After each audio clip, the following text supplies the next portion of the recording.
Kia ora tātou, no mai haere mai. Thank you for all attending this morning. So we're just going to kick off right now, and I'm going to ask, I think we have Huriwai on the line, and I'm going to ask Raori to start us off with a karakia.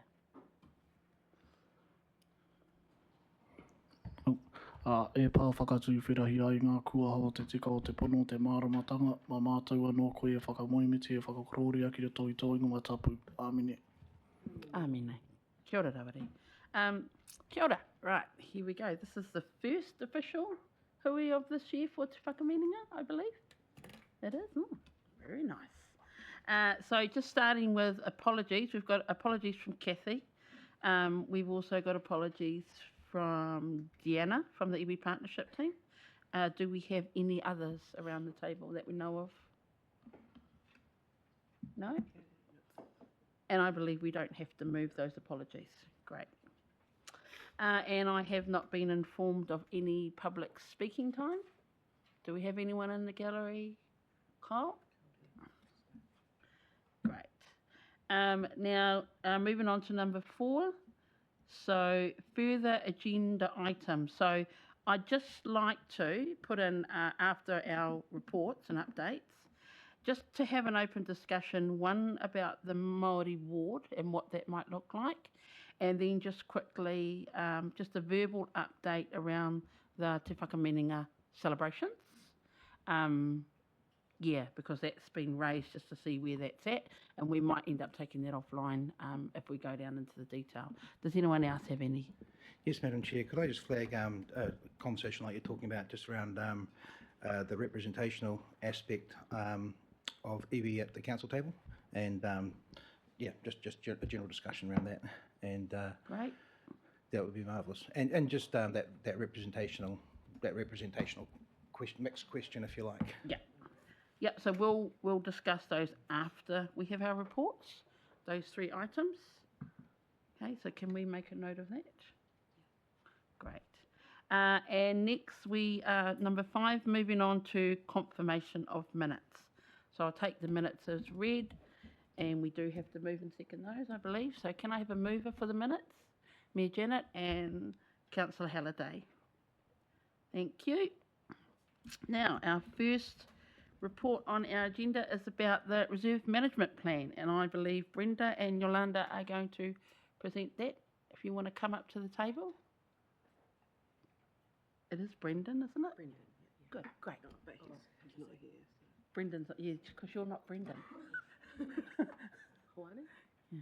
Wani? Kia ora, I recognise that is not Brendan coming to the table. So, I know what Brendan looks like. Huani, is it Huani? Kia ora. I'm never very good with these things. Do I need a green? There you go. All right. Tēnā koutou katoa. Thanks for having us back. I believe it was sometime mid last year that we were last here with an update on the Omnibus Reserve Management Plan process. I think at that stage we told you we had a whole lot of homework to go and do in terms of understanding the land that we hold and manage as reserves, in terms of how that land was acquired by council, why it is in our ownership, why we came to acquire that land, for what purpose we acquired the land, and also what the current use of the land is. So we have to understand all of this information before we are able to prepare a reserve management plan for any of our parks and reserves. We also have to then formalise those reasons why we acquired the land in the first place and the reason that we use the land through a classification process. So most of our reserves, we've got 126 reserves, but they are made up of 400 different parcels of land, and Hawani's done an excellent job of looking at every single one of those parcels and understanding where the land has come from, why it's in council ownership, if it is in fact in council ownership, the purpose for which we acquired it, and the current day use. So we now have a really good understanding of that, thanks to all of the work that Hawani has put in on that process. So the Act does require us to understand this. From those 126 parks and reserves, the vast majority of the ones that council administers are recreation reserves, so they're like your neighbourhood parks or your neighbourhood green space within residential environments, and also our destination and district-wide parks.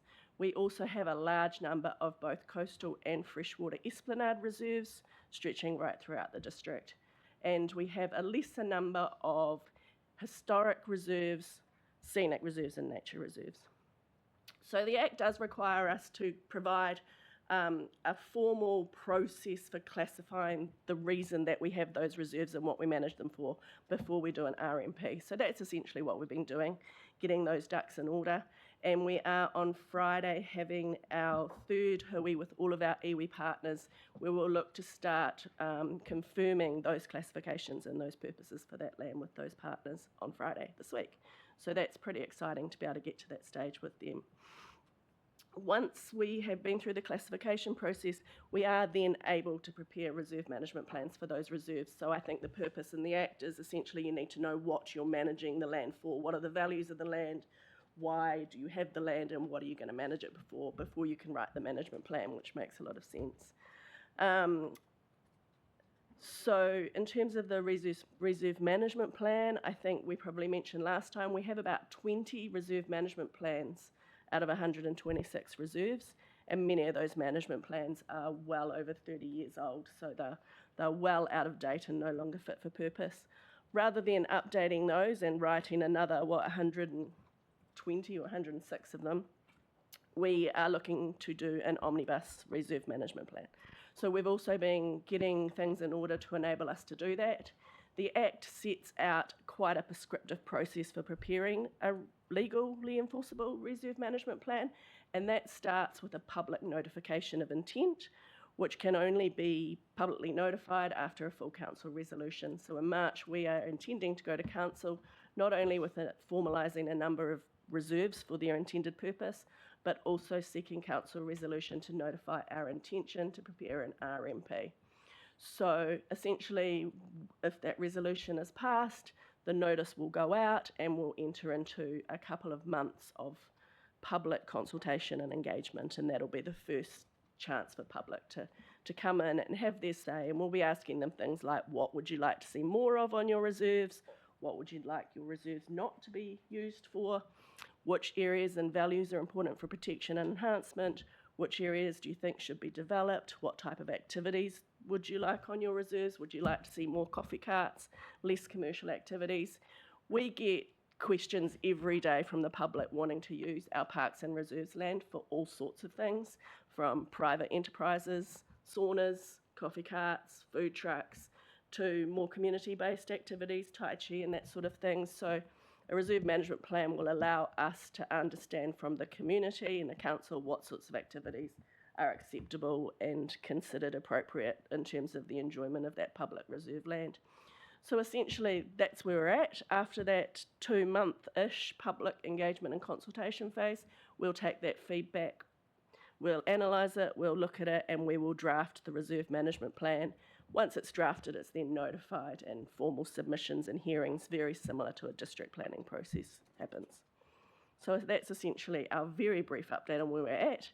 We thought it was good to come to you today because you're going to start seeing some things out there in the public. There's going to be Have Your Say, social media campaigns, and we will be out and about at community markets and things like that to try and gather information from the community about, you know, what they would like to see happen in the reserves. So that's essentially all from me, but happy to answer any questions. Kia ora, thank you for that. Do we have any questions? I have one. I have Huriwai with his hand up, so I'll go to Huriwai first. Oh, kia ora. Hopefully you can all hear me if I cut out, it's just when you go through the tunnels. So I just sort of wanted to understand, just first talking to the timelines. I know how you said, take it to council in March and then do a 2-3 month process in terms of that sort of notification, but just wanting to sort of get a steer of, like, from start to end, i.e. let's just assume that we go down the omnibus, when would everything be completed? I'm just trying to get a sense of how long this could take. Yes, so following the public engagement process, essentially, we've got to go back to the office and put our heads down and write the document. And as you can appreciate, given we're covering 126 different types of reserves even, That's not going to be a fast process. We also want to do that in partnership with our iwi partners. So resourcing is going to be the time constraint there. I would like to hope that we have a draft ready for notification by the end of the year. That draft, however, is likely to need to go back to council before we publicly notify it, and I'm also well aware that we've got elections coming up. So I would like to hope that we can certainly by around September, October, have an in-office draft. Perhaps not something that's quite ready to be publicly notified yet. But I would have thought if we were looking to hope, ideally publicly notifying early next year. Does that answer your question? Kia ora, looks like a thumbs up. Do we have anyone else with questions around the table? I've got a couple, but anyone else? I've got no lights coming up.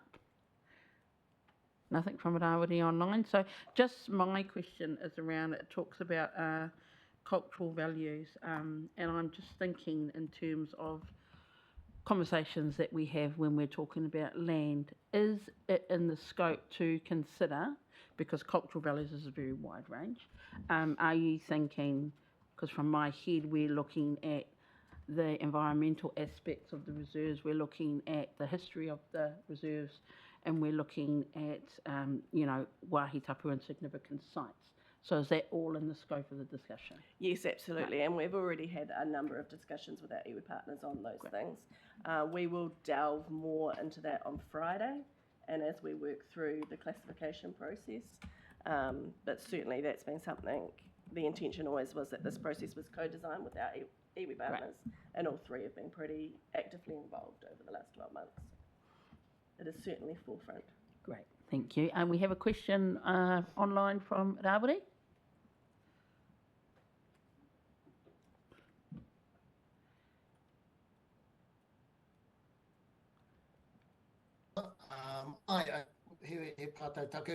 One question is, mentioned this Friday there was a iwi mana whenua consultation exercise, I think.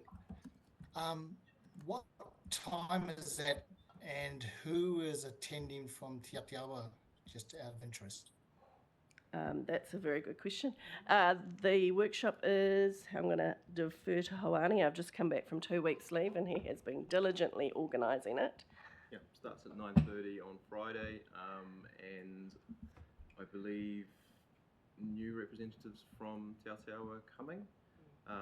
Meeting with Liam tomorrow for those introductions. So I haven't actually met the person coming on Friday yet. Penny? Yeah, I believe so, yes. I think there's two people. New We're meeting Te Atiawa tomorrow to run through those types of issues in terms of who's coming. Have a meet and greet. Liam was coming but is now unable to. Frank has been invited, but I'm not sure if he's replied.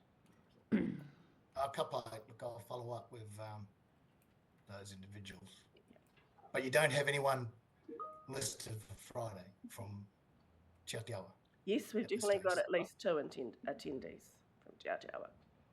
Oh, and they are, sorry, I didn't catch their names. Kia ora Rawiri, ko hara tēnei. I've just to jump in, 2 new tile advisors are confirmed to attend from Te Atiawa. That's Rangipai, Huarere and Penny. Oh, ka pai. Kia ora. Kia ora. Kia ora. So I'm not seeing any other questions around the table. So we do have a recommendation here. Thank you for your report. So actually looking forward to where this goes. So it'd be nice to see what that draft looks like after we take into consideration all those things. So we do have a recommendation here that Te Whakaminenga o Kāpiti notes the update and that the next steps for the development of the Omnibus Reserve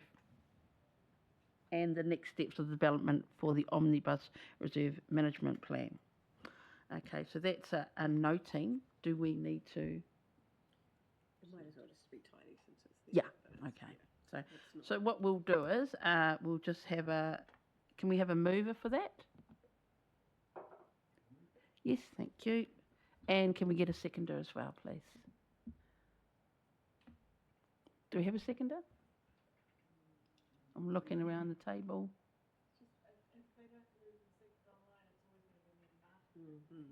Yeah. Do we have a seconder from online just to move that work ahead as per that recommendation? Huriwai, we've got a seconder from Huriwai. All agree? Aye. Right. Great. Thank you. I look forward to it. Right. The next one on our list is a progress report on the council's flood mapping updates. Who do we have? We don't have Rita. We have Simon and Sean. Sean's here.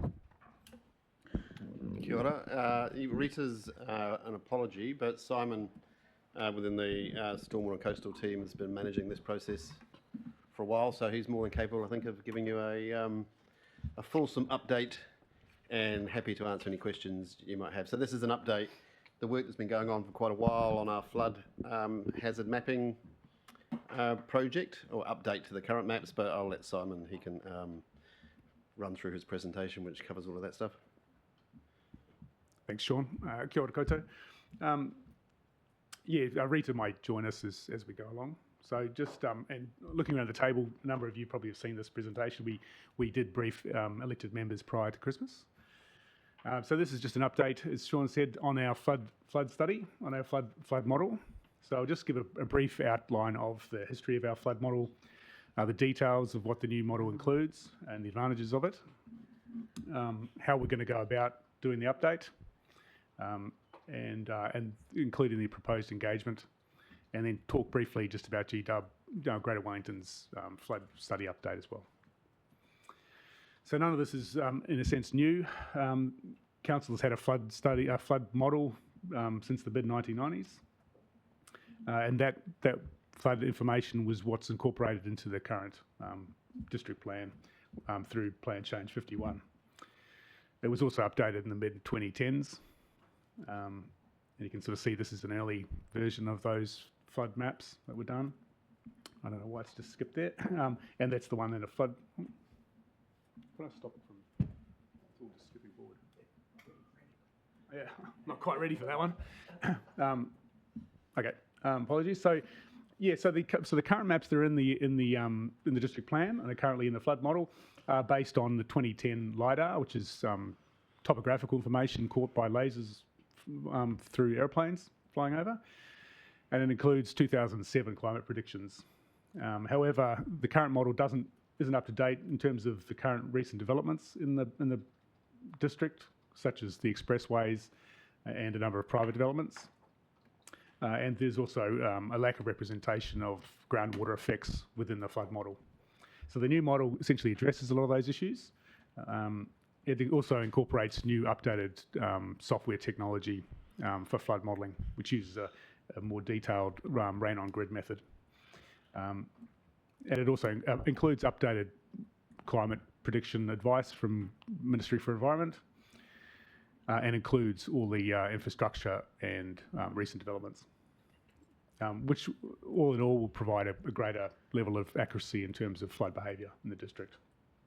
And I should have stayed up front. We're talking about areas of the district that are served by Council Stormwater Network. So we're not talking major rivers. That's GW's remit, and I'll get to that at the end. So just, as I said, new technology, more accurate results. It provides improved model run times in terms of running the model. It's also easier to update because you can essentially roll in and out additional information that's relevant as it gets updated. And it also includes other integrated modules such as water quality modules, which can be used for other purposes. And as I said, it includes more updated information in terms of topographic, soils, infiltration. It includes now a groundwater model, updated rainfall predictions, more detail in terms of the stormwater network, and building footprints, so residential building footprints. It also includes a joint probability analysis, which is looking at the probability of a combination of events, so storm surge, heavy high rainfall, and elevated groundwater. And just to touch on the wider context, so this is, as I said, this is Council's stormwater network. This covers areas serviced by Council's stormwater network. However, at the same time, Greater Wellington is currently in the process of revising their flood models for the major rivers and major rural streams, which may present something of a communication challenge as we go out into the community, understanding the differences of those models. We also have NIWA, which is undertaking a central government-funded project at a national level, looking at national flood hazards, and they are expected to put some new maps out in June, July. However, NIWA, it's important to recognise, NIWA recognises that that local flood maps and local flood modelling is a more accurate predictor of local flood behaviour than their national maps. But that will be coming out in the time frame of this project. In terms of coverage of the model, so you can see here the various shades of blue there are areas that are covered by Council's stormwater network flood model. The areas of the red cross-hatching that's shown on the screen there is the extent of GW's flood hazard mapping as it currently stands. So as I said, they're in the process of reviewing that. And you can see there's a bit of overlap there.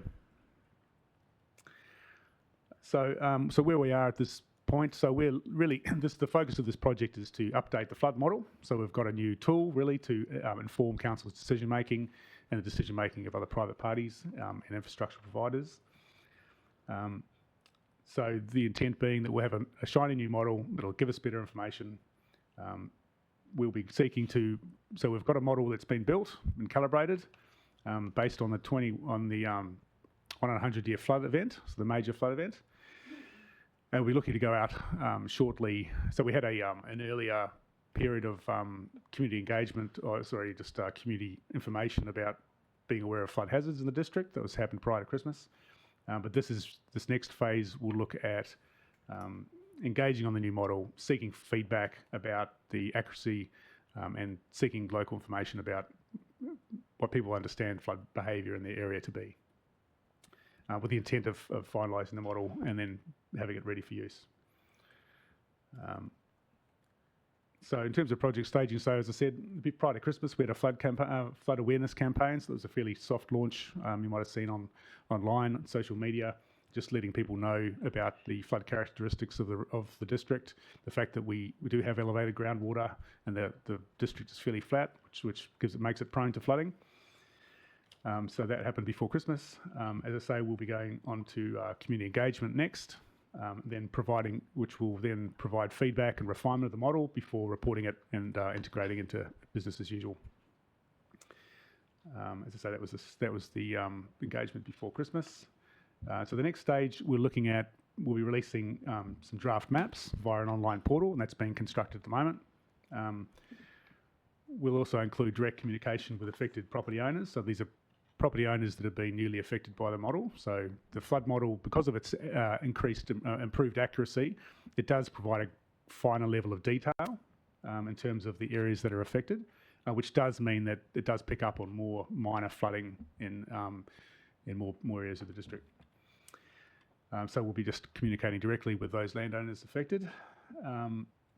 We're also keen, obviously, to engage with mana whenua around issues of concern in the flooding and make sure that members of the community are aware of the information we're providing and have opportunities to provide meaningful feedback, again, about knowledge of local flooding behaviour. We'll also be having targeted sessions with developers in the insurance sector so that they're aware of what the model says, what its limitations and accuracies are. We'll also host some public drop-in sessions and information events. Those are being scheduled at the moment. And looking to push information out through our social media channels. As I say, a key part of the engagement will be via an online portal. And we've also got in development an interactive story map, which helps to explain the history of flood behaviour in the district and what the model includes and how to provide feedback. And yeah, searchable by property, so people can see the effect of the flooding on their property. It also looks at various scenarios. So in the new model build and the maps that we've got out, there'll be 3 different scenarios. So it'll be essentially you'll be able to compare with existing maps, but then have a look at the the 1 in a 100 year event under current climate, under forecast projections of climate change to 2070 and then 2130 as well. But this particular phase of this work is not really looking detailed at climate change, just comparing the previous maps with the current maps, which did include climate change. The benefit of the models is that it provides flexibility in how you want to account for these things and consider things in the context of decision making. And there'll be detailed technical model reports available for people who are inclined. And a feedback, have your say in feedback form. This is just an image here of, I can't show you the interactive map at the moment. I'm not plugged in, but you can see here, this is a comparison of the existing flood maps. And so the existing flood maps are the yellow and the dark blue areas. The red cross-hatching, and apologies for it's quite a messy picture, but the red cross-hatching is G-dubs, flood extent mapping. This is an area in Otaki. And the lighter shades of blue are the areas identified as flood susceptible under the new model. So you can sort of see that because you can see a lot of the darker blue, that's an indication that the extent of coverage is actually reduced under the new model. But there are also areas that are new to the flood effects map.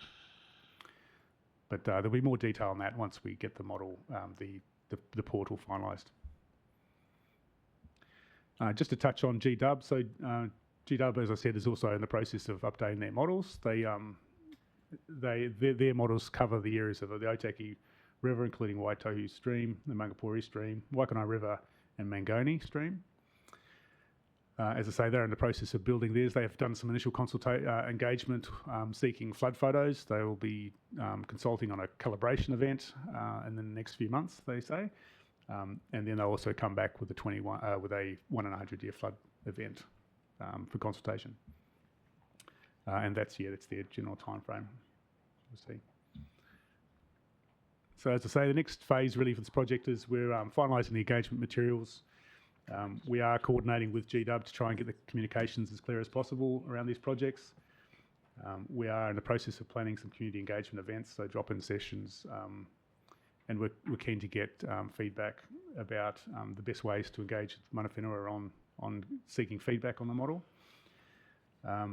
We're also setting up model sharing arrangements, so that's where third parties can essentially take the model out, test scenarios, and then it gets peer reviewed on the way back through. So we're finalising the details of that. And we'll have a briefing for elected members prior to the consultation phase. So that's scheduled for the 4th of March. And that was pretty much it. Anyone got any questions? Thanks, Simon. Do we have any questions around the table, or do we have any online? Just checking if we've got any online. We've got Mayor Janet. So I'll go to Mayor Janet first for your questions. Yeah, so this is really great work. Just this interface between the work that Greater Wellington are doing and we're doing. I'm just keen to understand a little bit more clearly how we're working together to do the initial modelling. It would seem to me to do one model and then to do the pieces of work that we each have to do based on that one model would be the way to go. So is that what we're doing, or? We did attempt to do that. This is prior to my joining the team, but I understand ready to attempt to get GDub on board to do a single flood model. Yeah, I agree, which would have probably been preferred, but that wasn't able to be done. So we are in a position we're in, I think. You can lead a horse to water, so to speak. Indeed. Yeah, yes. Just waiting for Sean's microphone. Nice. Yeah, so historically, we've always, I guess, sought to try and be a lot more integrated, but it just doesn't work in terms of the, originally, Greater Wellington had used a different modelling software, which was a little bit behind where we were in terms of modelling, and then just trying to align them in terms of timing. And yeah, it's just because we have an immediate need on the ground in terms of the extent of properties that are flooding the district plan requirements and everything else that we have to comply with. Greater Wellington don't have the same priorities maybe on the ground that we have in terms of the detail that we need to provide. So, but we are absolutely at a operational level coordinating with them where we can. But yeah, I don't that having one single model is not. Although in saying that, Greater Wellington are looking at using the same software that we're using.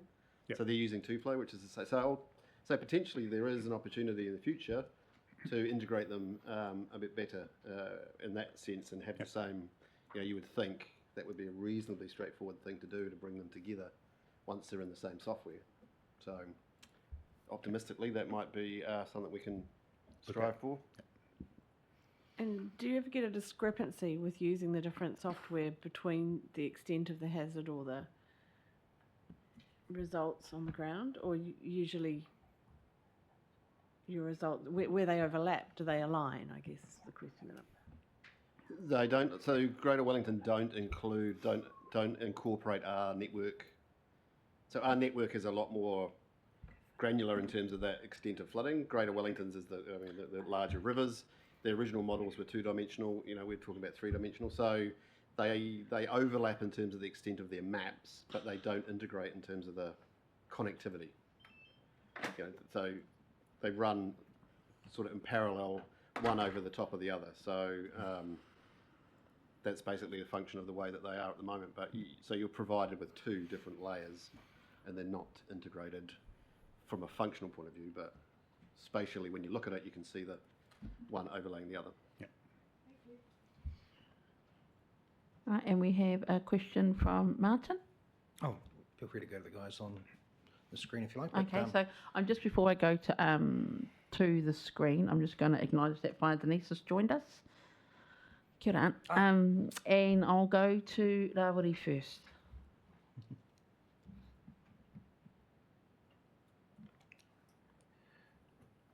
Kia ora.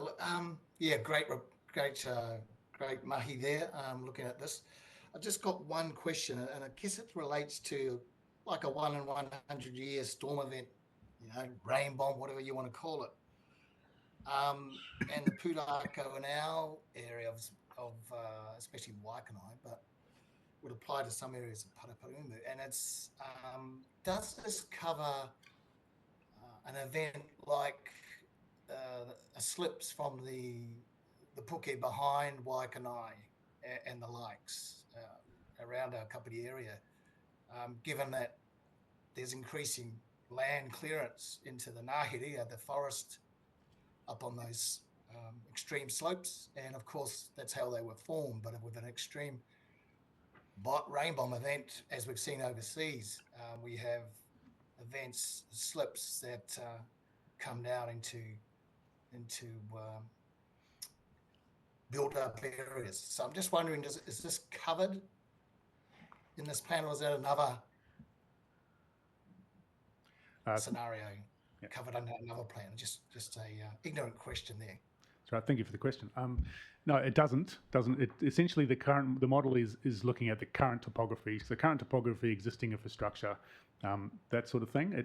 That's not to say though that if the council's inclined to want to look at the consequences of a slip, for example, the model would be a tool that you could use to look at the consequences of a particular slip of a particular shape in a particular location. But the current model is just looking at the current situation in terms of the topography of land and the extent of development and infrastructure. Can I request that could be looked at, because it is a risk that Manawa Whenua perceive from their tauranga. I was just a request whether that can be covered in some way. So kia ora, Rarawi. So Sean Mellon here. The model is really just the extent of the council's stormwater network. Its purpose is to manage the flood risks associated with, I guess, the provision of that urban stormwater relative to certain rain events, and then it looks at the extent of that flooding within that sort of urban. Well, that does extend into some of the rural areas. Looking at the stability and risks around runoff and erosion on some of those other areas is well outside the scope of what we can do with this current model, but and to be honest, from a land use risk perspective, it's possibly something maybe Greater Wellington would consider looking at, because the clearing of those areas and the forestry impacts and the certainly in some of those areas of Waikanae where we've had, I think last couple of years we've had some big slips as a result of clear forestry work. We have certainly had quite a lot of conversations with Greater Wellington about doing more to follow up with some form of mitigation modelling associated with that. So no, it's not part of this project. It's something we have raised with Greater Wellington and we'll continue to raise with them, but it might be something that they might want to consider in the longer term.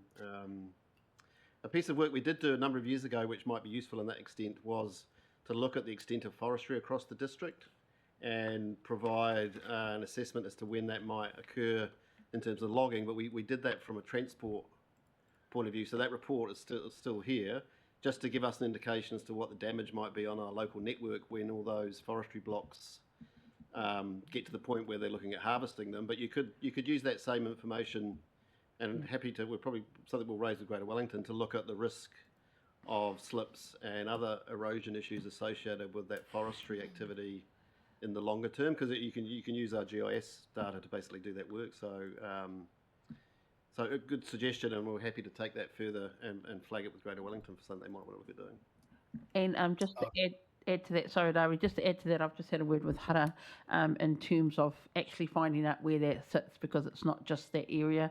There's a couple of others, if I'm thinking Blue Bluff. So where that work sits so that we can actually address it and not just leave it at the table. So I believe both of you can follow that up. Any other questions, Nawari? Oh, just to note that when I talk to forestry, it's not just exotics, it's also the incursion into our native forest up behind Wellington there by domestic users. And the risk inherent in that too. But yeah, look, thanks for that advice. It'd be great to see that report. And also, yeah, I'll also follow up with Greater Wellington as well. So kia ora for that. Can we do that as an action to get that report? Yeah. Can we do that? Yeah, cool. So before we go to next person online is Huriwai, you have a question? Sorry, Martin. So can everyone hear me? Aye. So I think just in terms of sort of where you're talking about that engagement, just looking at the presentation and its sort of focus on the Waikanae and Paraparu areas, probably Ngāti we're taking a more supportive role. But if you're sort of looking at Kāpiti wide, then we'd be quite interested in the modelling. My sort of question I had for the team was just sort of cognizant of the other strong community engagement when it comes to like climate resilience and the evidence that the council uses for that type of activity. Just trying to understand in the modelling that we've, I guess, revised, as you say, because the last one was in 2010. Is there sort of specific parameters that we have to use for the modelling, or is it just more of what fits for us within certain budget parameters? Yeah, I'm just trying to sort of understand, like, is there a set guideline or guidance from MFE or whatever in terms of what actual modelling we have to have? So I'll start the answer. Rita might want to follow in. So we are. So currently we're using, I think, the medium projections in terms of climate change impacts provided by MFE, and those are, I guess, that guidance is provided to all local authorities in terms of how they want to, I guess, assess the impact of climate change. So but you've also got medium, high and low. So there are other parameters there. We're using the medium because it aligns with conversations we've had with regional council and other councils who are also updating their flood hazard mapping. So that I guess is with regard to what we're plugging in around climate. There are also national guidelines and standards which cover off the modelling itself in terms of the process. So Greater Wellington have a guideline, I think, and a specification that we're utilising, and so it aligns with that.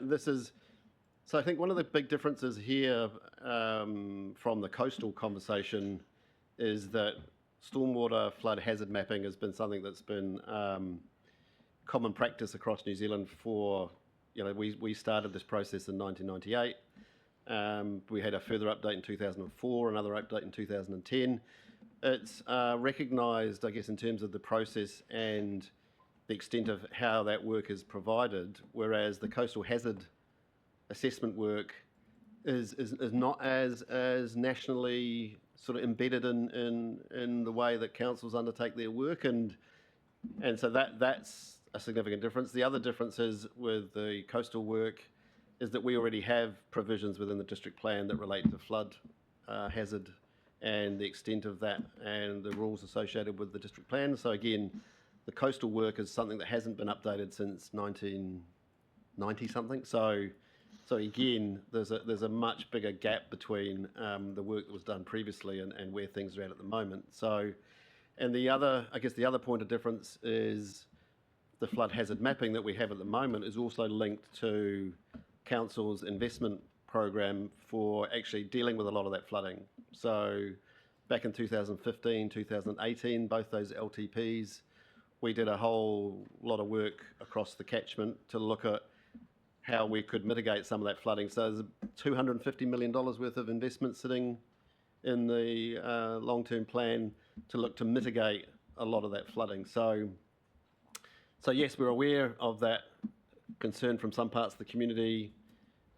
The flooding we have, we believe anyway, a lot more support from the science associated with both the system we use to provide for the modelling, but also the projections that we're using for the climate change impact. So those medium projections, even though they've changed, were that we use the medium projection, I think, for the last update in the modelling. So we're remaining consistent with that approach in terms of this new model. And I guess the other thing that we're doing is we're going out to consult at the moment, or for people to have a look at what we've provided, provide us feedback.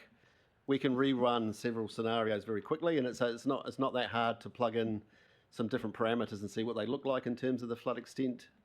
So again, there's an opportunity there if the council want to look at something less in terms of climate. We could do that as well.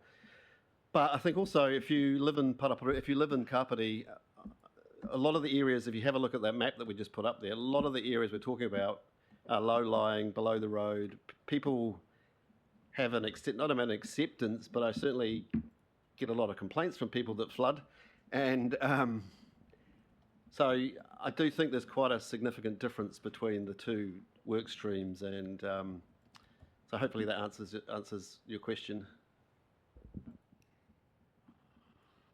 Kia ora, I've got no other hands raised online, so I'm going to move to Martin, but firstly, kia ora, Rita. Hello, maharawai. Just popped into my left there. Martin, you've got a question. Yes, really, Madam Chair, a few questions.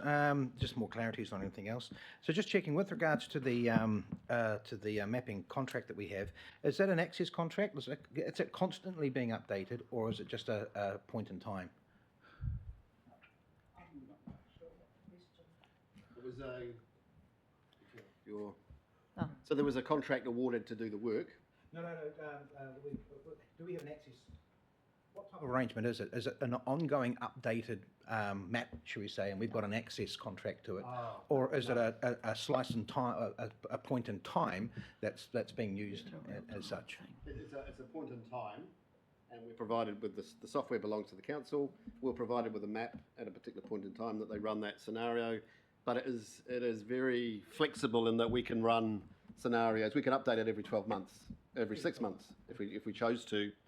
A lot easier than what we've done this time to update the current system. So previous model we had was very complex and very time consuming and expensive to update. This one is a lot more flexible and easier to use, and we can update it. Like I said, we can run scenarios very quickly. I mean, because previously we were talking days, sometimes longer, to run through this very complex computer model, and what we're running now is, I don't know, is it half an hour or something? It's a lot. It's a lot easier and stable. It still probably takes 36. They're still complex models. Yeah. And it probably still takes 36 hours to run a model, but you get a result that makes sense as opposed to spending days running it, and then it you get rubbish out. But these are a lot more stable to run, and you don't have to rerun them. I was going to say something else, but I've forgotten.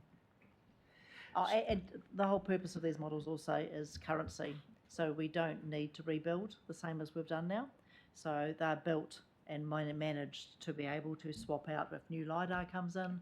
We can swap out LiDAR if we update or do stuff in our network. We can update the infrastructure stuff. So they're built for currency. Yeah, and I guess that leads on to my next question, because it wasn't updated from 2010. We've obviously been a lot of infrastructure put in place since then, and as you just mentioned, a lot of infrastructure about to be put in place as well. So that point in time will be updated to the current infrastructure, is that right? And then we would potentially update it, if we do some major works or something like that, it might be prudent to update it at that point, but that was just, rather than it being a 10-year wait, so we say it could be an easy 6-month or 12-month sort of update. Is that what I'm hearing there? Yeah, so the idea is that we go out for community engagement currently at the moment in the next couple of months. And once we get that, that's an opportunity to finalise, the LiDAR or the stuff that needs to be updated or has occurred since we started to build. So that will be the latest version of the model, and moving forward then, as development comes online, as other things happen, there will be a timing that makes sense. You wouldn't do it every week, but you might do it every 6 months or... But certainly longer, a bit more regular every 10 years. Yeah. Okay.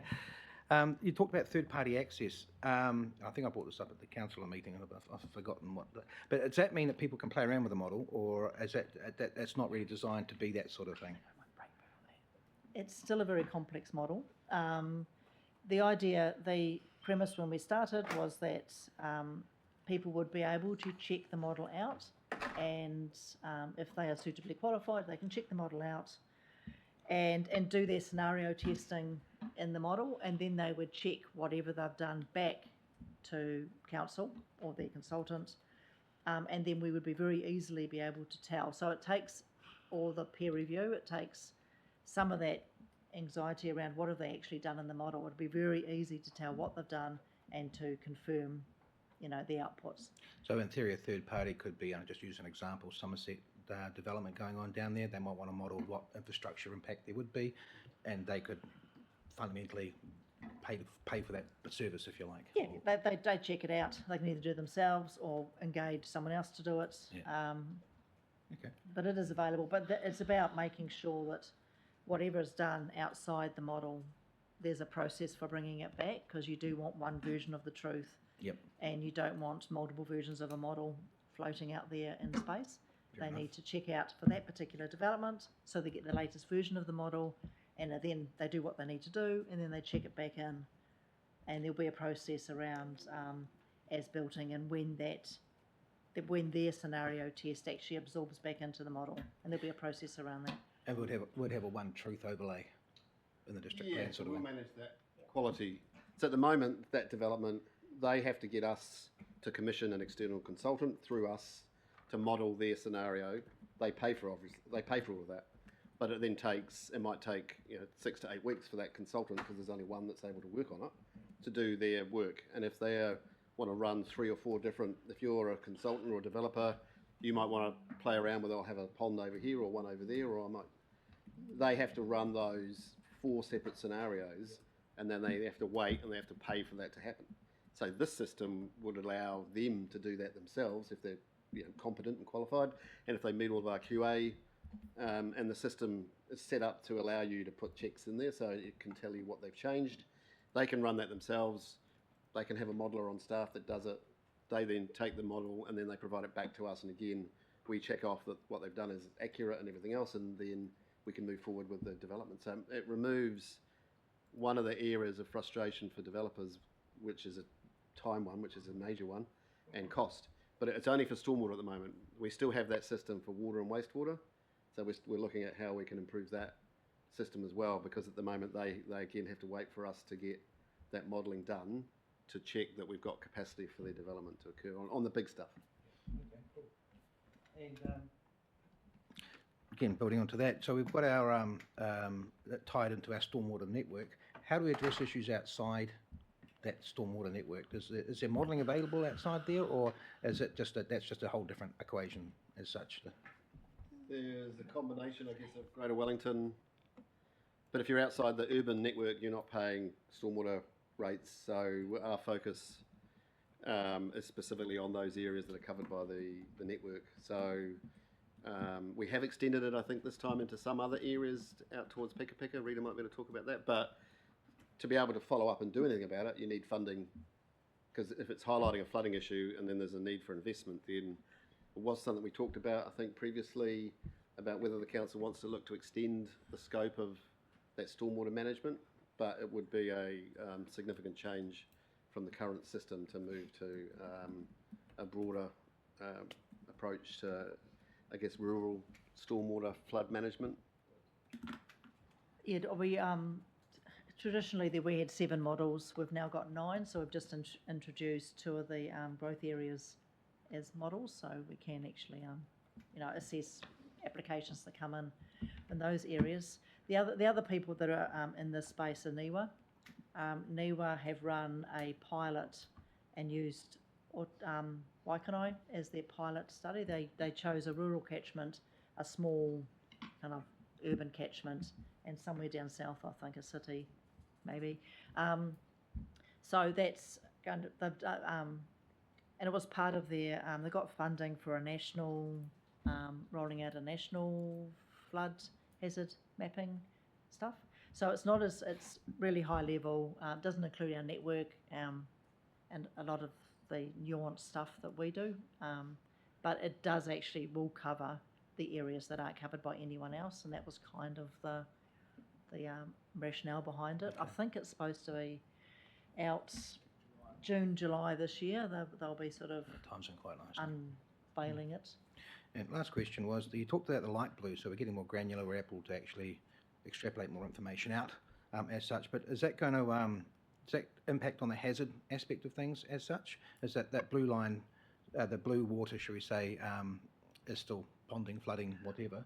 We've got more detailed maps. So is there leeway for that potentially to impact on the hazards of the area as such?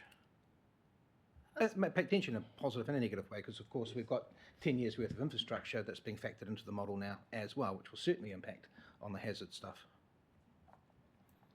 Yes. Some of this conversation, the hazard conversation, kind of comes a bit later, and it's how we apply it in the district planning sense. At this stage, it's about giving people the opportunity to evaluate risk for themselves. At the moment, with our district planning and our other maps have a static blue, so it doesn't matter whether it's 2 metres high or whether it's a puddle. They'll still get a blue over the area. This allows people to say, well, actually, it's only 300 mil, it's a puddle. So that's a different risk or hazard than if it's actually moving fast and so it can give you more deep. clarity about. So it gives people more clarity and to be able to use their own judgment in terms of risk as well. Yeah, I think one of the things we'll talk about, we'll get to, will be the definitions of flooding. Yeah, because at the moment it is quite broad. As Red said, you've got flooding, ponding, secondary overflow, residual. That doesn't give you a lot of scope, whereas this one, we might, and the district plan might pick that up. You might decide that if it's only low level, it's not moving anywhere very quickly, you're not going to necessarily specify that as a hazard as opposed to surface water. Or, this allows you the scope to make some broader definitions or more specific definitions that then might also then follow into how you make plans in the district plan. So if you're not concerned with 200 mils of water sitting in the corner of a section, then why would you extend your flood provisions from a district plan across that entire section? You might exclude those from that, but that's the future work that this will allow us to do. I guess a bit of threshing out of that through the process of consultation as well. Yeah, because people might come back and say, well, actually, my property floods full extent every 6 months. Hopefully not, but that's why we're trying to pick up some feedback from the community as well. Thank you. It doesn't look like we have any more questions. I just have one question before I've got some comments. Just to Martin's point, in my head, this piece of work is to assess that and assess that risk. It is another piece of work to see how that then impacts on the consenting regulatory process. This is not this piece of work. It's just the groundwork. Cool. Okay, just wanted to get that. So just a couple of comments, and I'm thinking particularly about some iwi lands that are in flood-prone areas, and the flip side to that is there are wetlands around them, and how this impacts there. Whether or not that sits in here, but that would be good to have in that discussion and see where that lands, and if it lands here.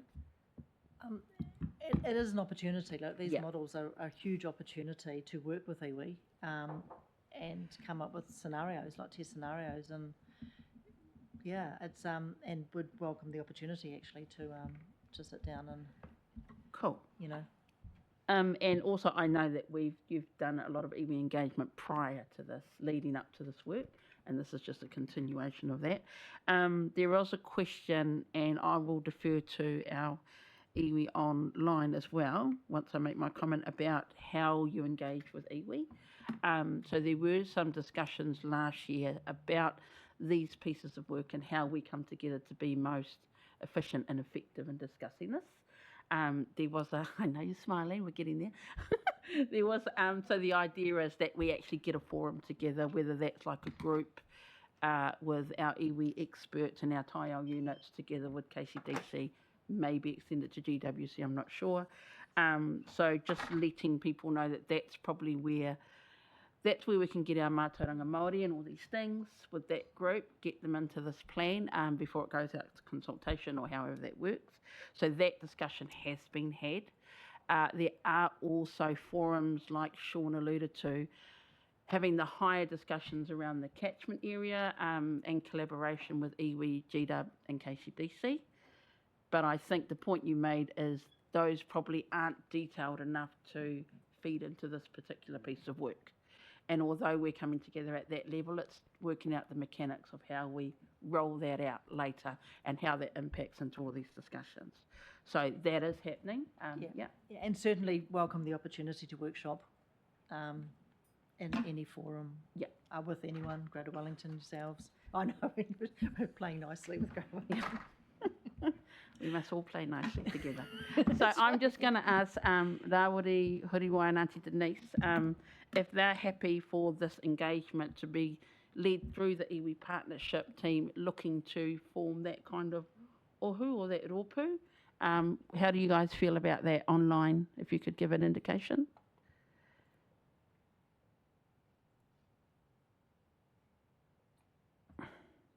Rawiri? Oh, aye. Yeah, look, I'm happy with that approach. Of course, our charitable trust, so I wear two hats here, chair of the charitable trust, but I'm also trustee on Whakarongatai Marae. Because our charitable trust has a taiao expertise. We would bring up others into that conversation too, who have the matauranga of the local area under mana whenua. But I also like the idea of bringing in our marae, so our kaumātua who also hold matauranga in this area, may not have a doctorate in it, but have a lifetime of stories from their tupuna. So yeah, I like that approach, but yeah, let's make it quite a collaborative and not restricted scope of who attends that type of engagement. Good point. Huriwai? Probably, like I said before, supportive of the idea, especially if we can make efficiencies in how we coordinate and get our work done. But I think that's probably just reiterating the, like, if it is just depending on where the focusing of this mapping sort of goes, will just sort of depend from much to whether it's like a supporting role, like if it's more focused sort of like in the or whether we sort of get more involved in sort of company wide. But yeah, no, it makes sense. Kia ora, whai Denise? Are you supportive of that? So what we're talking about is the iwi partnership leading that conversation to what that ohu feeding into this mahi looks like.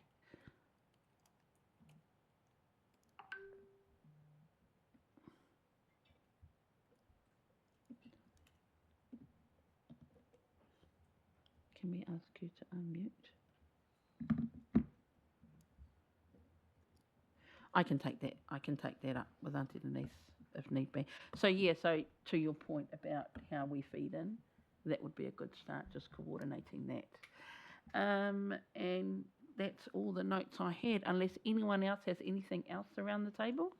I don't see any mics on.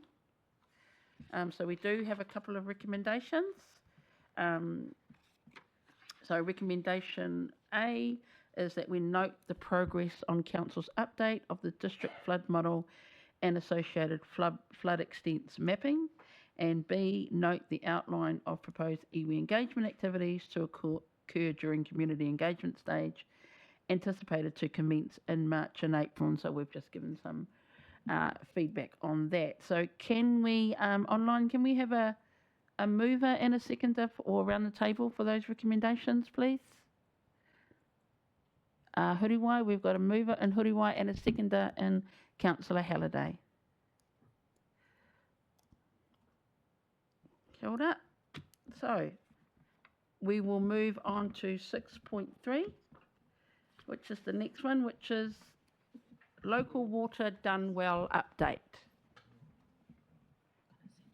Thanks, guys. And we've got Martin coming up to present that.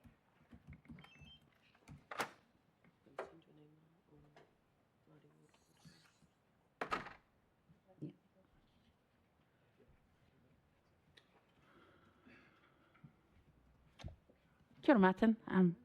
When you're ready.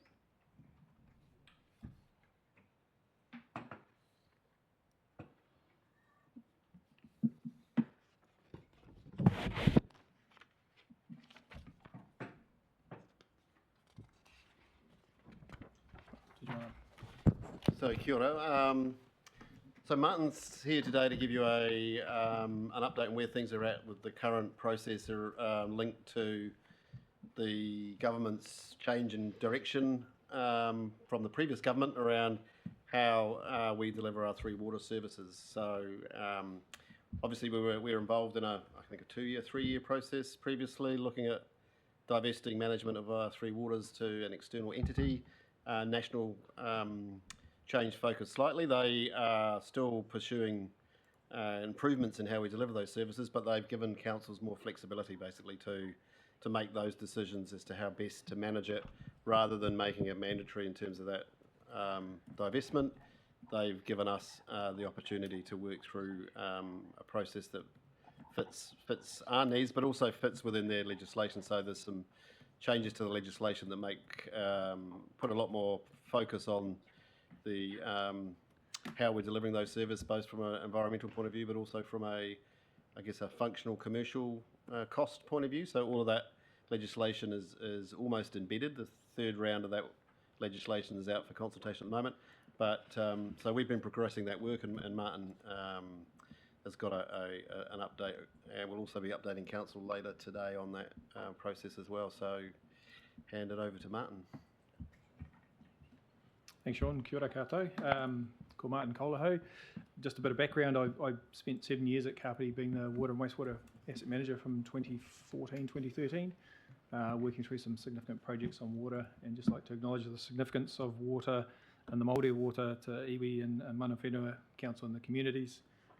Just appreciating the significance of this potential decision in relation to water services and the future for water services in Kāpiti. So as Sean's outlined, the local water done well policy from national has required local government to consider how it delivers water services now and into the future, looking at financial sustainability, and also looking to make sure that it's fit for purpose to address the new regulations and new regulatory environment with Commerce Commission coming into play. Just a bit of an overview today. Look, I appreciate you've been keeping up to date with the briefings that we've been giving council in terms of the progress on the local water done well considerations.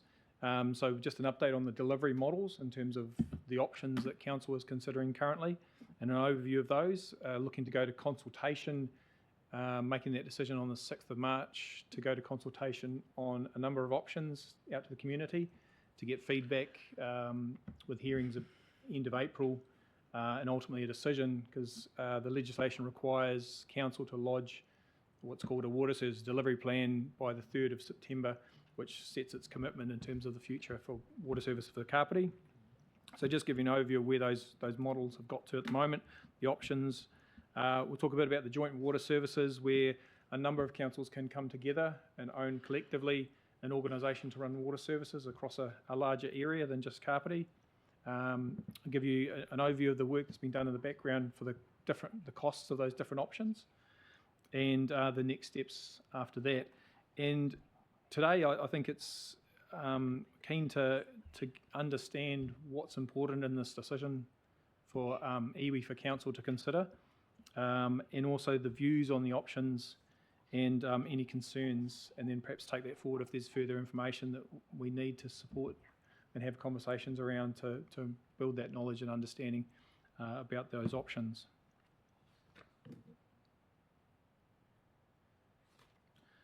So just a bit of a recap. Before Christmas, or in fact last year, council were working quite closely with the Wellington region, which was the all the councils in the Wellington region plus Whenua. And just before Christmas, council decided to exit from that process of the regional water entity and consider further options, joint options to the north. And council asked us to look at 3 options from Christmas, which was one, which was stay with the current arrangements in council as an internal business unit. Option 2 was to look to join up with Whenua to the north and join a 2 council-controlled organisation, which sets up a new entity. And the third option was a 4 council-controlled organisation with Whenua, Manawatu, Palmerston North City, and ourselves joining to 4. Where we've got to so far, we briefed council end of January, looking at those 3 options, taking them forward, and council was considering to look to drop the council and Whenua option. When you look at the 2 and the 4, if you're going to join up into a bigger entity, the bigger seems to give the greater benefits rather than just the 2. So looking to confirm this afternoon, taking forward, just continuing on with council as it is, with improvements to meet new legislation, or the 4 option to go out to consultation. And there's a preference being expressed for staying in-house with the existing internal business unit.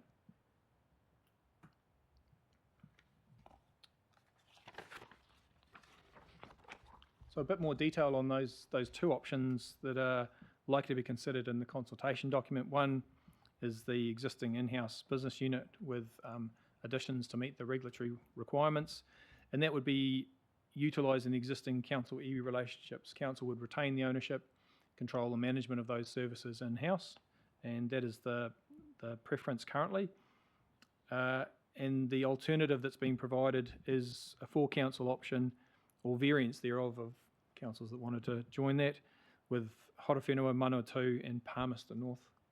So that would be 4 councils, or a collection of those councils, jointly owning a limited liability company that ran water services for Kāpiti. That would have an independent board structure, an independent CE, and would be full asset owning, so it would transfer the assets over to that new organisation that would be owned by the shareholder councils. This provides for greater access to debt limits and funding. And in terms of iwi representation and engagement, that's something that needs to be considered and agreed upon with the shared councils, the shareholders and the iwi partners. So there's no decisions as yet as to how that would look or how that would play out.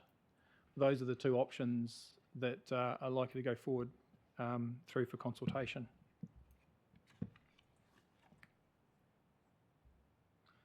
In the process of working with council, we've heard what's important to Kāpiti in making this decision.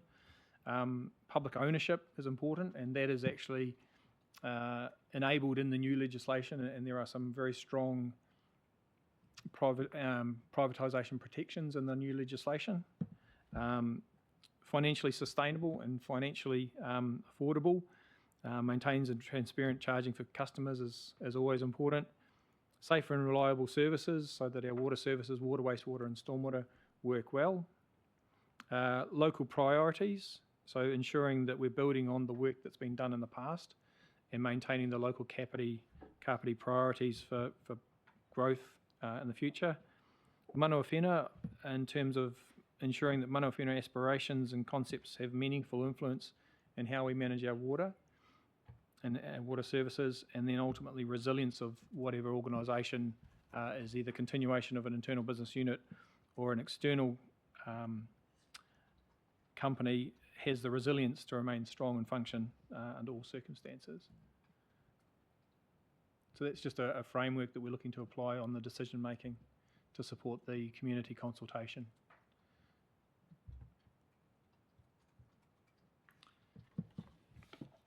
This is, if you like, just a quick traffic light of consideration of those two options, the council internal business unit or the for council controlled organisation against those items. So public ownership, they are remaining in public ownership, albeit the for council option is through a shareholder council, owns the public limited liability company.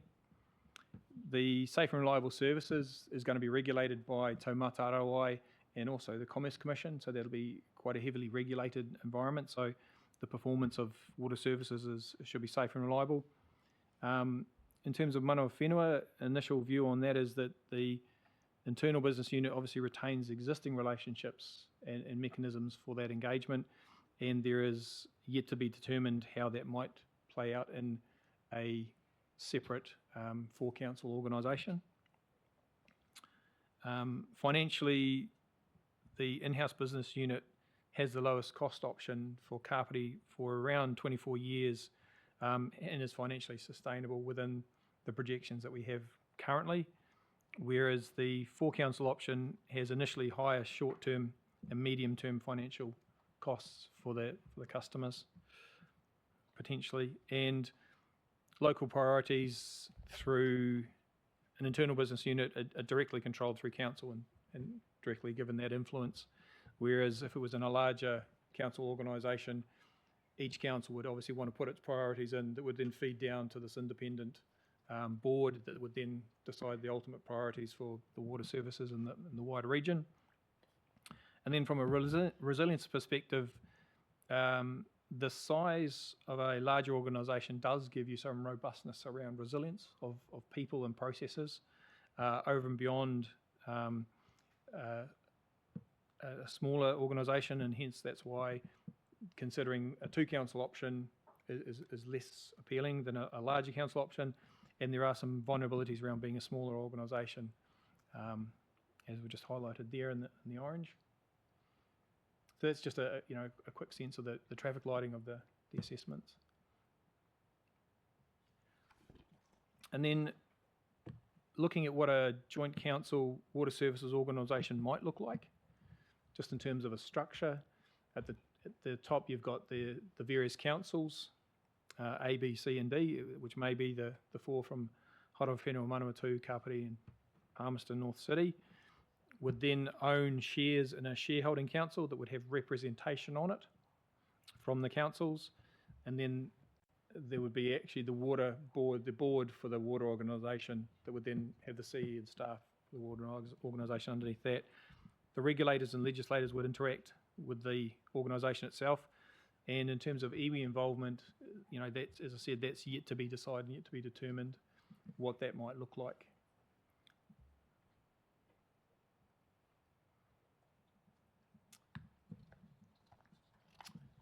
Coming down to the costs, and this is based on the average household cost. So it's not a pricing structure, it's just an average cost to consumers. And what this graph shows is the four councils for the four council option, Kāpiti being in the, I don't even know what colour that is, light brown perhaps. So the Kāpiti, mustard, yeah, we like that one, the mustard colours. Thanks, Martin. So the mustard colour there is the Kāpiti in-house base case, modelling out the projected costs. And as you can see there, if we were to enter into a new entity, the projected costs are in the red line there, so they start ramping up from about 2027. That said, there is continuous cost increases over time with inflation and cost of regulation, even with the existing in-house model. But you can see the Horowhenua and Palmerston North lines, the blue and the green above that, they all need to feed in together to a new organisation, and that would be effectively the modelled cost is the red line there. So you can see that it would be about 24 years before Kāpiti's projected costs would level out with those of a new entity.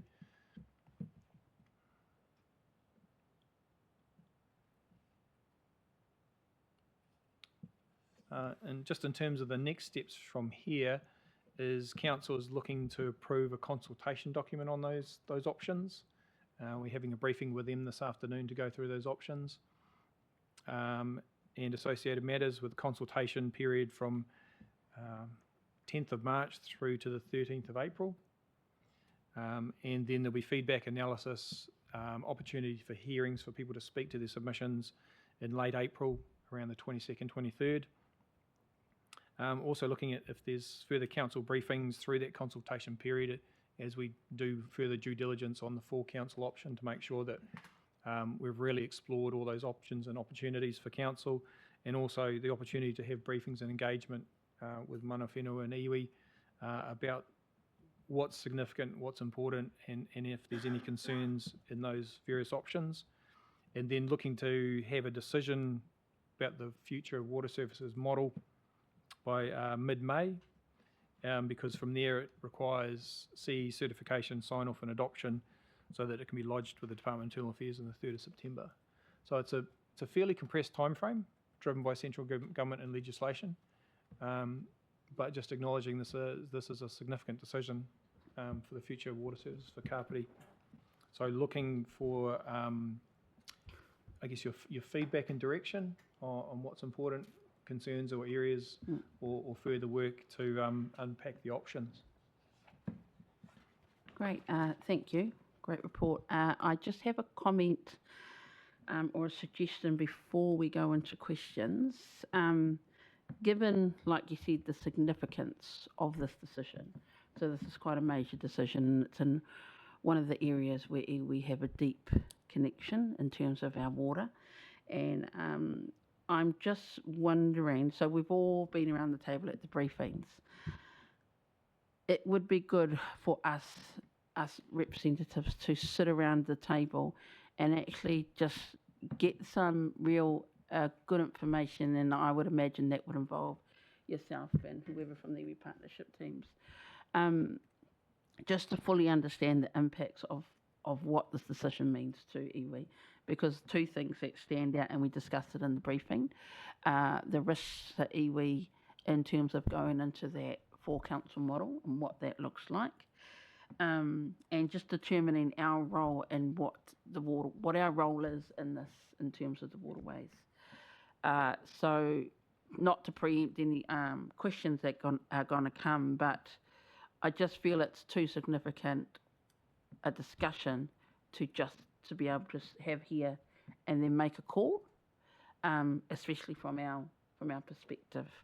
So whether or not I might go online and see if our iwi, our mana whenua partners, kind of what your take on that is first, and then if we have any other questions we can deal to them, if that's okay. So Rawiri, can I just get your take on whether or not you would be comfortable to actually have a bit more of an in-depth discussion before we give any kind of steer?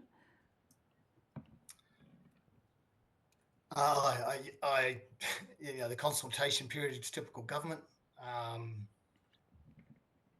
Way too low in terms of Māori, in terms of its treaty partners' consultation. I worry about the complete lack of any mention of Te Tiriti in this. It's not a Te Tiriti centric.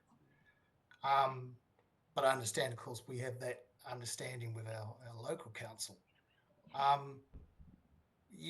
support that conversation in terms of our iwi partnership, but I'd also like to get this proposal and take it back to my board and my marae for that matter, and probably the hui a iwi, which will be happening at the same time under Te Atiawa mana whenua. So, yeah, fully support your kōrero there, but at the same time, we will, as Te Atiawa, look at this quite significantly in terms of our waitapu and our role in its kaitiakitanga, which, you know, it's disturbing to see that diagram back there where iwi was stuck out to the side, I think in option 4, floating there, not in a kaitiaki role at all.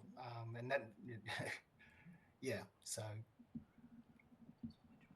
definitely support those conversations. Kia ora, Raori. Huriwai, do you have anything to add? No, I mean, sorry, yeah, nothing much other than, no, I agree with, we do need to have quite a quick chat and just noting the time frames. So it'd be quite good to have that chat, as any reps, probably sometime this week or sooner rather than later, then you can feed through any questions. Yeah. Up to the team. Oh, actually, yeah, but I mean, no, of course, there are other touch points in engagement as well. Yeah. Can you just repeat that, your last comment? I didn't quite hear that. Oh, sorry, I was saying, but the urgent, yes, the urgency now to sort of have that for us amongst ourselves as iwi reps, but then also just looking at the sort of time frame, like there are sort of ongoing engagement touch points that we can use as well as things carry on. Yeah. Yeah, so I envision that discussion would happen. We'd have that quite, and not to say quickly, but we need to be sure on where we're tracking on this, and that might be an ongoing consultation, so we can kind of give a steer early, understanding that there's a whole consultation process that has to occur, and that's going to take some time. Yeah, so to your point, Raori, that's what we're trying to map out here is actually how do we fit in, what is the impact? And so that's why I think taking that discussion and having a robust discussion around that is something we need to do rather than rush into that. So unless anyone else... Could I just make a suggestion? So 6th of March, that means that the paper will come to council in the agenda next Friday week. So I'm just concerned about timeframes and how we manage the timing of these really important kōrero that have to happen. So I wonder if we can feed back to the people who are finishing up writing the consultation document, and maybe they could work in with you, Kim, to make sure that we leave every door open within the consultation document for those conversations to happen during the consultation period, and make sure that we're not kind of preempting any of those or, you know, cutting off kind of any options. So just to make sure, just to check the wording of the consultation document, to make sure that it acknowledges where we are and where you are in those conversations, and how they're going to be, how the importance of those conversations are going to be reflected in the as we work through the end of the consultation document. Because I don't think it's going to be possible to work through all those things by the time, I mean, that report's probably almost written already. The other thing we need to do is make sure that under iwi considerations in the council report, that this is clearly outlined, the pressure of these timeframes, and that we're still, that's still happening, that's still a work in progress. Yeah. So it's just about managing where we are and making sure that it's reflected into the documents that we're preparing. That's all I'm just kind of flagging. Yeah, no, so absolutely agree, and not mindful that we're not trying to, like, we're not talking about let's take a couple of weeks to discuss this and come back, mindful of the timelines. Actually talking about let's get together and work out what this looks like and take into consideration the consultation document. So it may need to be something that brings all three of those together, and try and, like, mindful that the timeline is the timeline. and we can't really change that too much, and we're not looking to do that. What we're looking to do is making sure that, like you said, if a consultation document goes out, it serves the purpose and it leaves that door open Yeah, exactly. for what we're talking about here, and we don't close off any doors, and just making sure we're all aligned to that. Because this is a journey, it's not going to be a hard and fast decision, but it's just getting our heads around and making sure that we're on that same trajectory, understanding the timeline. So not to say stop all the consultation document, because that has to go through, but just having that intense conversation offline so we can just make sure that we're aligned. Absolutely brilliant. Yeah. Yeah, perfect. Excuse me, Madam Chair. Yes. I could just ask, how does that get captured with regards to that happening? And do we do it, so maybe a touch base on that at the next Te Whakaminenga meeting? So that would, I would imagine it would have to come before, so that would be an action that we would have offline. The Whakaminenga next one, I believe, is early April, which would be too late. I appreciate So that. if we give it, like, there's a steer to be given, giving that steer, it would probably come back, I wouldn't say retrospective, but there would have to be something passed at the next Te Whakaminenga hui. But we would definitely have an indication of that before that hui, because I think that hui is too late. That'll come from you, I think is what he's asking. Sorry. I just say, how do we capture So that will What's come driving, from me, so what's I will driving that talk, kaupapa? we will get an action behind that to have that corridor, to make sure that that progresses alongside the existing timeline, and where that then gets tabled, that will come from me putting that on the agenda as to what those discussions, the outcome of those discussions. Maybe something the mayor could keep an eye on as well, Yeah. as part of that process too. That answer your question? Great. Do we have any additional questions online? I don't see any hands. Kyle? And no additional questions around the table. There's no recommendations on that paper. So I think if we just take that action, we're happy with that? Great. Do you have anything to add? Nothing? Cool. Thank you. Thank you for that. So we have one more update, which is the Māori Economic Development Fund from Kali. Oh, morena tātou. I'll just introduce the paper. Carly's here talking to this upcoming funding round. I believe she had a hui with the committee members last evening.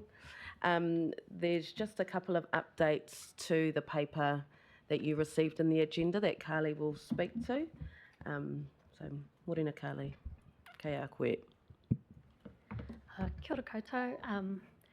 As Hara said, I'm Carly Richardson. I'm the advisor iwi Projects, and I am facilitating the upcoming Māori Economic Development grants. I'm taking this report as read. This paper is seeking endorsement from Te Whakaminenga or Kāpiti for the budget available for the upcoming grants round, and endorsement for the opening and closing dates. You'll note there are no budget lines in the recommendations. I've since obtained the budget amounts. So for recommendation 1 or A, the amount of $80,000 be available for the contestable grant, and recommendation B, the amount of $2,886 for the administration portion of the grant. I'm happy to take any questions. Kia ora.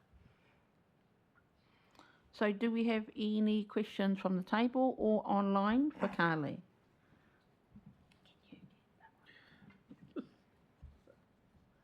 Sorry, technical difficulties. Martin, I'll go to you. Oh, just a clarity question on B. Do you have the admin figure at 2,880? Is that right? $2,886. No, that's pretty reasonable. No, that's just checking on that figure. Thank you. Cheapest jobs. Don't know if that's a good thing, but yeah. We've got no other questions around the table, and we've got none online. So, sorry, Madam Martin? Chair. Yeah, look, it's not a question about this particular process, but it's tied into Māori economic development, if you'd indulge me. fantastic process, been involved in it last year, and having been through the process and using the new concept, what's it called again? The Smarty grants. Smarty grants, that worked very, very well with the house seed funding.